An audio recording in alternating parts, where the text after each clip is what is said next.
ఉన్నాయి, ఎలా తరలి వెళ్తుంది, దాని మీద విచారణ జరిపించాలి, రాజీనామా చేయాలని ఆయన డిమాండ్. రాజీనామా చేయాలి.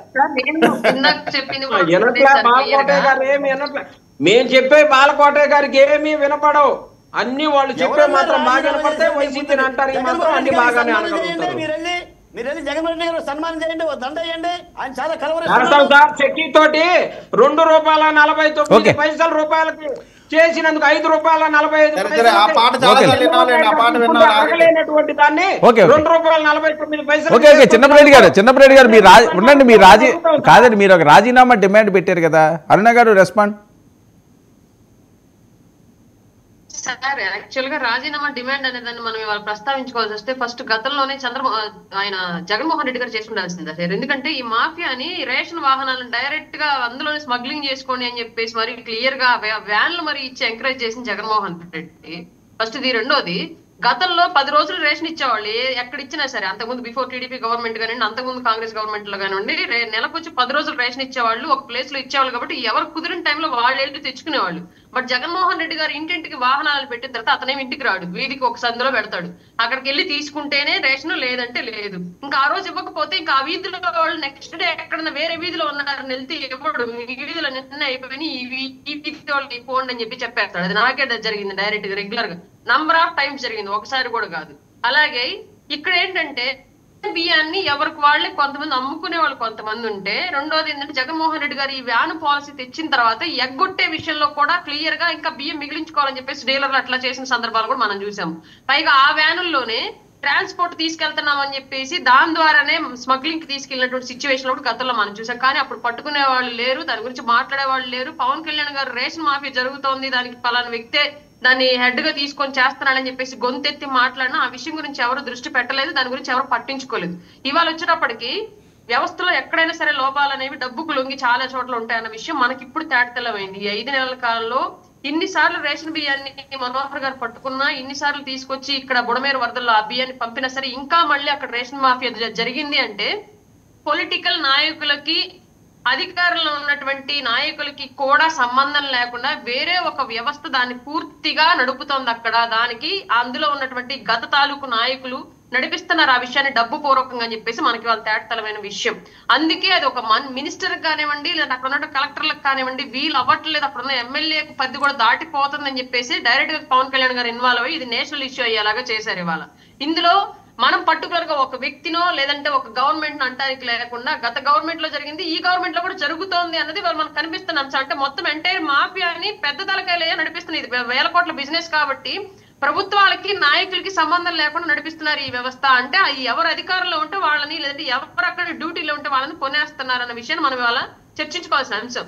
ఈ మాఫియాని ఎలా అరికట్టాలనే దాని మీద కూడా పెద్ద ఎత్తున జరగాలి డిస్కషన్. ఇది నేషనల్ లెవెల్లో జరగాల్సిన విషయం. ఇది కేవలం ఆంధ్రప్రదేశ్ లో మాత్రమే కూర్చొని సెటిల్ చేసుకుని మీరు మేము లేదంటే చిన్నపరెడ్డి గారు ఏదో అనేసారు రాజీనామా చేసేసేయాలి మనోహర్ గారు అంటే, మనోహర్ గారు రాజీనామా చేస్తే అయ్యే విషయం కాదు ఇది. అట్లా అయితే జగన్మోహన్ రెడ్డి గతంలో రాజీనామా చేయాల్సింది. కానీ కంప్లీట్ గా 5 ఏళ్ళు మాఫియాని ఎంకరేజ్ చేశారు.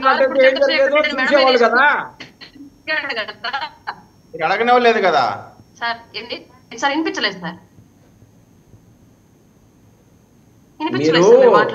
జగన్మోహన్ రెడ్డి గారిని రాజీనామా చేయమని అప్పుడు అడిగినట్టయితే మరి అప్పుడు ఏం జరిగేదో చూసేవాళ్ళం. అయిపోయిన పెళ్లికి బ్యాండ్ మేళాలాగా ఇప్పుడు మోగిస్తారేంటని ఇప్పుడు జరుగుతున్నటువంటి విచారణకు సంబంధించి మీరు మాట్లాడండి. ఇప్పటికి కూడా మీరు చెప్పారు కదా జగన్మోహన్ రెడ్డి గారు పెట్టినటువంటి బండ్లోనే వాడుతున్నారు, ఇప్పటికి కూడా అయ్యే బండ్లు వాడుతున్నారు.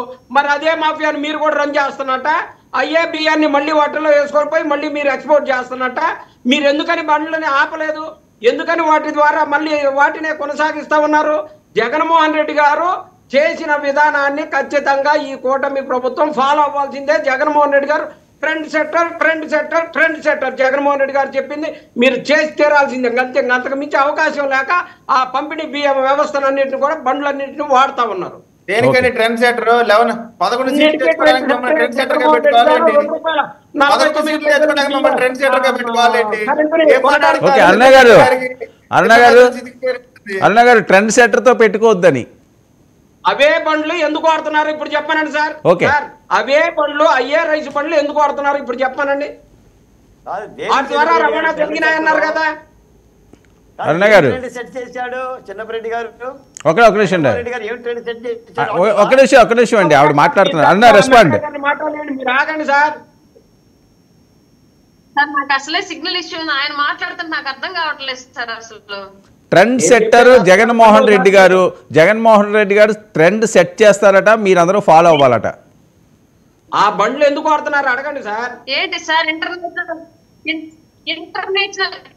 ఇంటర్నేషనల్ లో కూడా మా ఆర్థిక క్రైమ్ చేయడానికి మేడం అరుణ గారు ఆ బియ్యాన్ని వాడటం వల్ల, ఆ బండ్లు వాడటం వల్ల రైతుని తప్పుగా తీసుకుపోవడానికి అవి ఒక దారులుగా ఏర్పరిచారు అన్నారు కదా మీరు. అయ్యే బండ్లని 6 నెలల నుంచి ఎందుకు వాడుతున్నారు? ఆ బండ్లు ఎందుకు పక్కన పంపించలేదు? ఆ వ్యవస్థని ఎందుకు వాడుతున్నారు మీరు అంటున్నారు?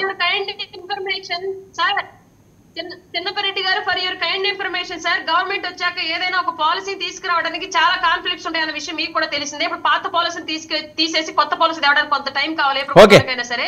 ఈ రేషన్ వాహనాలు తీసేయండి మహాప్రభు, మా ప్రభుత్వాన్ని మేము మొత్తుకుంటున్నాము, తొందరలో అది కూడా జరిగిద్దని ఎదురు చూస్తున్నాం. ఓకే విజయ్, ఏంటి జగన్మోహన్ రెడ్డి గారు ట్రెండ్ నే ఫాలో అవుతున్నారా? జగన్మోహన్ రెడ్డి గారు ట్రెండ్ ఫాలో అయితే ఆ 11 సీట్లు కూడా రావు సార్. జగన్మోహన్ రెడ్డి గారు ట్రెండ్ ఎవరు సార్ ఫాలో అవుతాడు? ఏదో చిన్నపరెడ్డి గారికి ఏదో పాపం కొంచెం చిన్న లైట్ గా ఇబ్బంది పడుతున్నారు. సరే నేను అనేది ఏంటి సార్, ఇప్పుడు మనం నిజంగా సన్మానించదలుచుకుంటే పవన్ కళ్యాణ్ గారిని సన్మానించాలి. నిజంగా ఇప్పుడు ఇంత స్కామ్ జరుగుతుంది, ఈ విధంగా ఎక్స్పోర్ట్స్ జరుగుతున్నాయి అనే దాని మీద ఇంతమంది ఎప్పుడన్నా సరే 5 సంవత్సరాల్లో ఒక్కసారన్నా మీ ప్రభుత్వానికి సంబంధించిన అధికారులు కానీ నాయకులు కానీ ఎప్పుడన్నా ఇటువంటి కార్యక్రమం చేశారా? చేసిన దాన్ని ఇటువంటి సన్మానించాల్సింది పోయి వీరు దీంట్లో కూడా రాజకీయాలని ఆపాదిస్తున్నారంటే ఇక వాళ్ళ దౌర్భాగ్యం సార్. ఇప్పుడు ఒక్కటి, భారతదేశంలో సీపోర్ట్ అనేది ఎంత జాగ్రత్తగా ఉండాల్సినటువంటి అవసరం ఉందో మనం గతంలో కసపు వాళ్ళకు సంబంధించిన జరిగిన దాడికి సంబంధించి కూడా పవన్ కళ్యాణ్ గారు మాట్లాడారు అంటేనే ఆయన కేవలం ఒక రాష్ట్రంగా ఆలోచించట్లా, దేశ భద్రతకు సంబంధించి కూడా ఆలోచన చేస్తున్నారు. ఒక పక్క పవన్ కళ్యాణ్ గారు అధికార పక్షంలో ఉంటూ కూడా ప్రతిపక్షానికి సంబంధించిన పాత్ర కూడా పవన్ కళ్యాణ్ గారు పాత్ర పోషిస్తా ఉన్నారు. చంద్రబాబు నాయుడు గారు ముఖ్యమంత్రిగా ఉంటూ కూడా ప్రతిపక్ష పాత్ర పోషిస్తా ఉన్నారు. లోకేష్ బాబు గారు మంత్రిగా ఉంటూ కూడా ప్రతిపక్ష పాత్ర పోషిస్తా ఉన్నారు. ఎందుకంటే వీళ్ళకి రాజ్యాంగ పరంగా ప్రజలు అసెంబ్లీకి వెళ్ళి మిమ్మల్ని మాట్లాడండి, సమస్యలపైన గలమెత్తనని అవకాశం ఇస్తే అసెంబ్లీకి వెళ్లకుండా ఇంట్లో కూర్చొని వర్క్ ఫ్రమ్ హోమ్, నిన్న ఆదినారాయణ రెడ్డి గారు చెప్పారు, వర్క్ ఫ్రమ్ హోమ్ చేస్తూ కనీసం ఒక్క సమస్య గురించి కూడా అసెంబ్లీలో ప్రస్తావించకుండా చేస్తున్నటువంటి కార్యక్రమం. కాబట్టి ఇప్పుడు అధికార పక్షంగా చేయాల్సిన బాధ్యత కూటమి పైనే ఉంది, ప్రజల పక్షాన్ని ప్రతిపక్ష పాత్ర చేయాల్సిన బాధ్యత కూటమి నాయకులపైనే ఉంది. కాబట్టి ఇవన్నీ కూడా, ఈ పాత్రలన్నీ కూడా మేము పోషిస్తా ఉన్నాం, ప్రజలకి మంచి చేస్తా ఉన్నాం. డెలివరీ మెకానిజం లో ఎక్కడన్నా తప్పులుంటే ఆ తప్పుల్ని ఎత్తి చూపించే మా నాయకుల ద్వారానే ఎత్తి చూపించి మేమే ఆ సమస్యల్ని అడ్రస్ చేయబోతా ఉన్నాం. కాబట్టి ఈ రాష్ట్రంలో అధికార పక్షం ప్రతిపక్షం రెండు కూడా ఎన్డీఏ కూటమని చెప్పదలుచుకుంటాం. ఇది చిన్నపరెడ్డి గారు వాళ్ళ వాయిస్.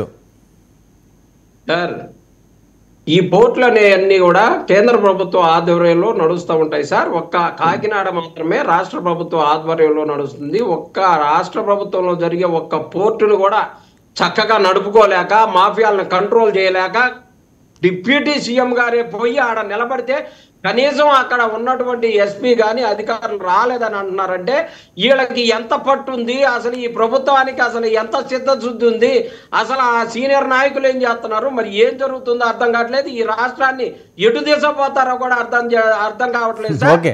ఇప్పటికైనా సరే నీతిగా నిజాయితీగా ప్రభుత్వాన్ని పరిపాలించడానికి చిన్నపరెడ్డి గారు, అరుణ గారు చాలా ఆవేదన వ్యక్తం చేస్తారండి. అసలు రాష్ట్ర ప్రజల దగ్గర మంచి మార్కులు వస్తాయి సార్. ఇట్లాంటి డ్రామాటిక్ ఇట్లాంటి షో వ్యవహారాలు చేస్తే మాత్రం ప్రజలు సహించేది లేదని చెప్పేసి ఖచ్చితంగా చెప్తా ఉన్నా. ఇప్పటికైనా సరే నేను చెప్పిన మాటకి అరుణ గారు మాట్లాడలేదు, వాళ్ళ మంత్రి గారిని రాజీనామా చేయమన్నాను. అది కూడా జనసేనకు సంబంధించినటువంటి సివిల్ సప్లై మంత్రి గారిని రాజీనామా దొంగతనాన్ని పట్టుకుంటున్నందుకు అరుణ గారు